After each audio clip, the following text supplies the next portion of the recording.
we'll try to understand how does it work in Kubernetes when we do a running update? How does Kubernetes know that it should pause the running update instead of deploying a broken version? How did Kubernetes assess that our worker 0.3 was actually not working correctly? So that's here. Why do we have 8 workers version 0.1? How does Kubernetes do that? And the answer lies in health checks. Now in Kubernetes, we have multiple health checks, and there is one particular type of health check that helps with that particular problem. But here I want to talk about all the health checks. So let's take a step back and talk about the different kinds of health checks, and then we're going to go back to that particular rolling update scenario. So we have in Kubernetes 3 different kinds of health checks that correspond to a startup probe, a readiness probe, and a liveness probe. Health checks are completely optional, and you can put any combination. So you could put none of them or all of them, or just maybe the readiness and the startup probe, etc. And these health checks can then be implemented with different techniques. You can have a health check that will be an HTTP request to check that a web server responds correctly. You can also have a health check that would be a script or a program, and then we check the return value of that program. And finally, if you don't define a health check, like if you leave out some of these probes, if you don't define them, then it defaults to a check that says always okay. So it means that if you don't define any health check, if you don't define any of these probes, it's as if you had probes that say that everything is fine all the time. All right, now why do we have 3 different kinds of health checks? What justifies that? Well, they correspond to different use cases. So first, a quick overview. We have startup probes that are here for containers that take a long time to start. We have readiness probes for containers that sometimes are overloaded and you need to do some rebalancing. And you have liveness probes to detect when a container is dead and should be restarted. All right, let's look at each of them with a little bit more details. First use case, the liveness probes. And I don't know how many of you are on call or have been on call, but a very common problem when you're on call. Well, first there is the basic problem of some server is paging me sometimes in the middle of the night or during my weekend because something is broken. So that's the first problem, but that's also the point of being on call, is that when something breaks, we are immediately aware of it instead of having to wait either the next business day or until we see in the press that we're down. That's even more embarrassing. Like, oh, we're down and we didn't know. We didn't even know about it. So what happens sometimes is that you get paged. So there is something that's broken. And when you connect to the server and you investigate, you realize that, yeah, something seems broken, but the only solution that we have is to restart it. Like in that TV show, did you try turning it off and on again? And embarrassingly, very often it fixes the problem. So many times, when you're on call, you're paged, you connect to the platform, to the servers, etc. You start to investigate, but it's not very clear what's going on. And then you restart the service or you reboot the server or something like that, turning it off and on again, and then it works. So it's one of these good news, bad news situation where good news, we fixed it. Bad news, we have no idea why and how. So when I was on call like almost 20 years ago on some old style like Linux servers, so way before the times of containers and even before VMs, one tool that I used a lot was called Monit. And what Monit does is that it's going to check the health of your services. So for instance, you have an Apache web server and it's going to check that it responds to HTTP requests. Or you have maybe a Exim or Postfix or Qmail mail server, and it's going to check that you can connect to the SMTP port and that you get the SMTP banner, etc. And when something goes wrong, Monit doesn't try to, negotiate or figure out what's going on. It just restarts the service, and very often that works, that fixes the problem.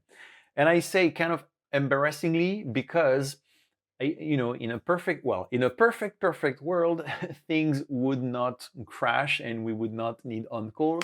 But of course, there are always unplanned situations, a disk that gets full somewhere or some bug, etc.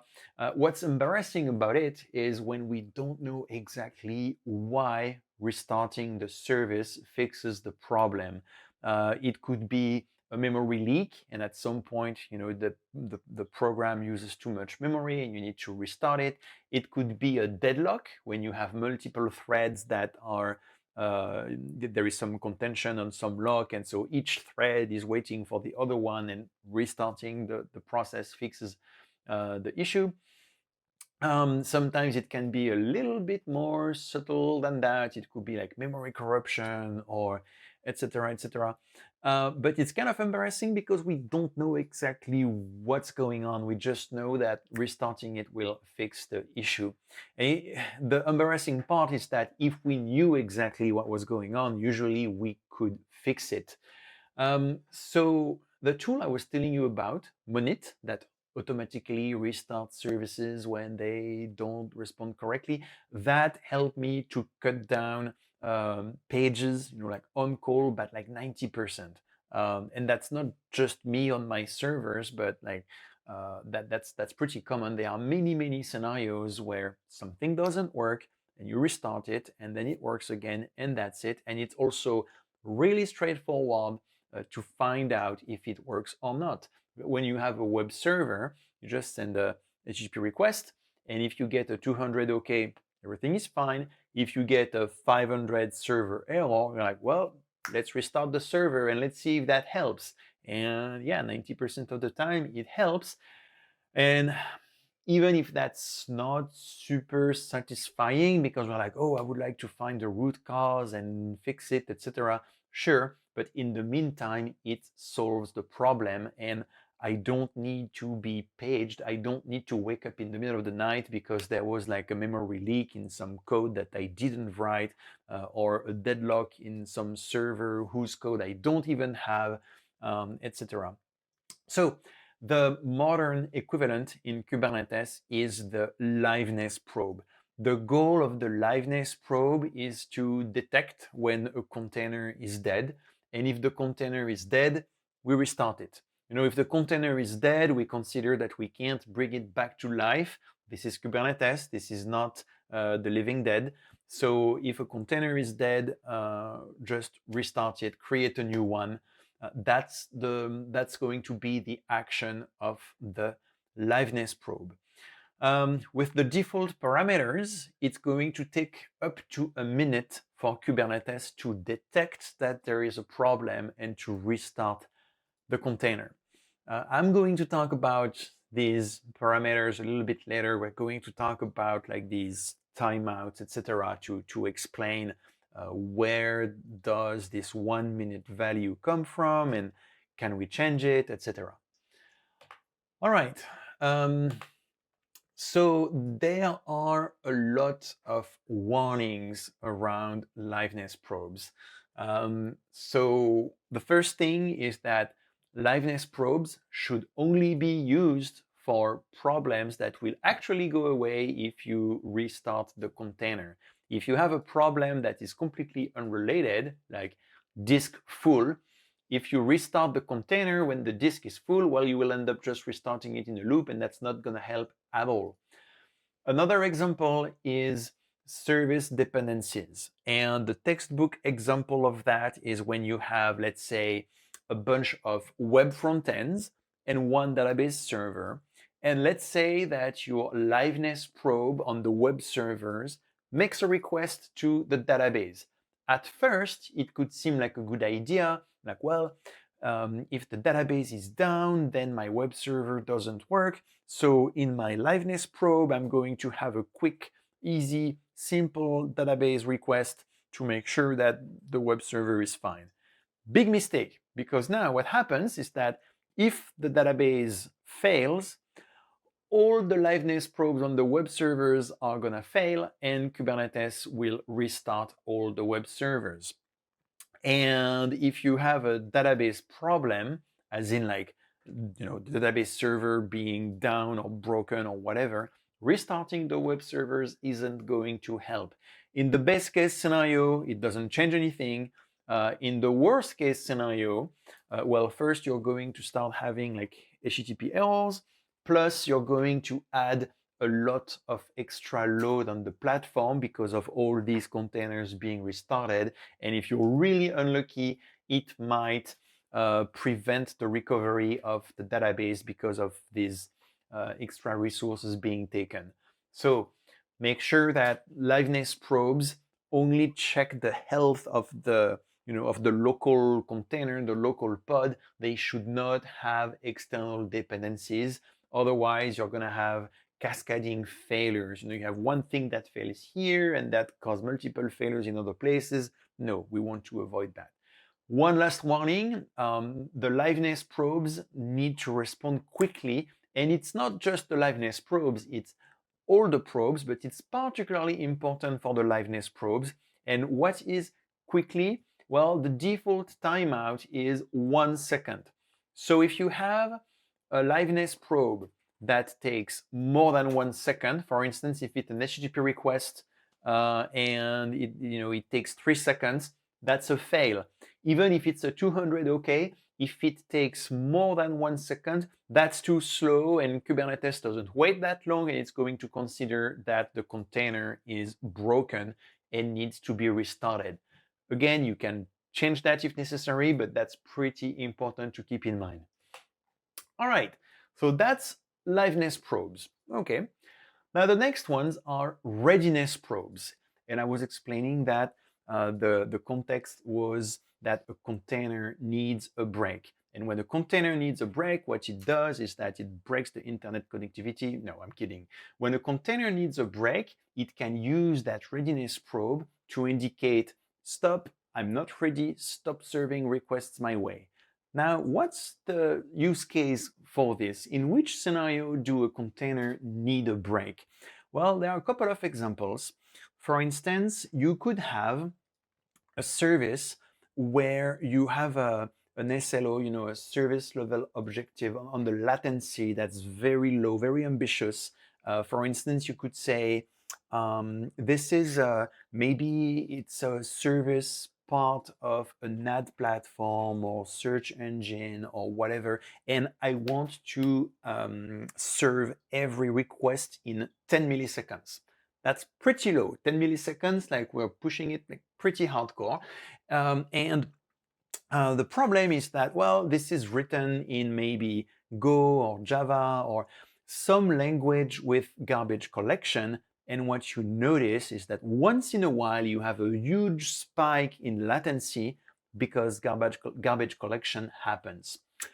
So one way to work around this is to trigger garbage collection like deliberately. Instead of letting the garbage collection happen whenever the runtime decides, you kind of orchestrate, so to speak, this thing when you're like, okay, let's stop receiving requests, then trigger the garbage collector, and when we're done, we can accept requests again. That's an example of a container needing a break. Another example is when you need to reload a bunch of data. So for instance, if you have, again, that's another example which is kind of latency related. let's say that you have a container that is serving data from an in-memory cache. And once in a while, you need to reload that cache, but when you do that, it's going to interrupt the service for a few seconds, maybe a few minutes, I don't know. So once again, you could use a readiness probe to say, stop, I'm busy, and send requests somewhere else for now. Another example, let's say that we have maybe a connected service. So maybe it's, well, serving videos or video conferences or gaming, something like that. You know, something where you have a connection from the client to the server, and you have benchmarked your application and you realized, okay, we can do about 100 connections per pod, and above that, you know, latency, quality, etc. starts to degrade a little bit. So we're going to be like rated 100 clients, 100 connections per pod. Now, imagine that I expect that I will have like, I don't know, 250 clients. So I have, let's say, 3 pods, maybe 4 to be on the safe side. And so my connections are going to load balance themselves nicely between my pods. Now, imagine that we have a spike in traffic. So I still have my, let's say, 4 pods, but now I have more clients connecting, you know, 300, 350. So I'm like, oh, we need to scale up real quick. So now I have 5 pods, except I have 4 pods that are super busy, you know, super loaded. They have maybe 80, 90, almost 100 connections. And I have 1 pod that is completely empty, and I would like to send all the connections to that new pod. Readiness probes are a way to achieve that.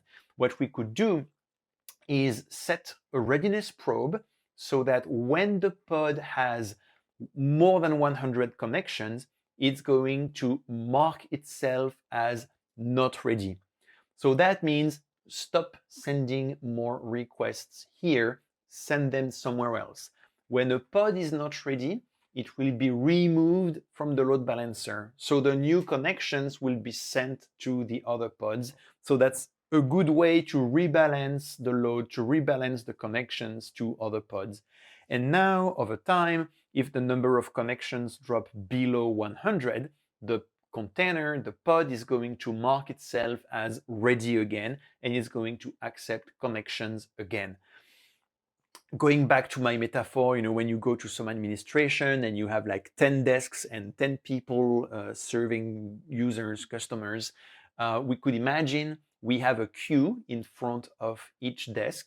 And when we have more than 10 people in the queue, then, you know, we put a little, you could imagine we have a little traffic sign in front of the desk with like green light, red light. And when you have more than 10 people in front of the desk, you put the red light to say, no, stop sending more people here, it's busy. But when you have less people, you put the green light to say, yep, you can go there. So when you walk into this office, this administration, you know, there are lots of people, everything is busy, and you don't know where you can go, but you can look at the green lights and the red lights to know where you can go and where there's going to be like not too many folks waiting, basically. So that's the idea with readiness probes. All right.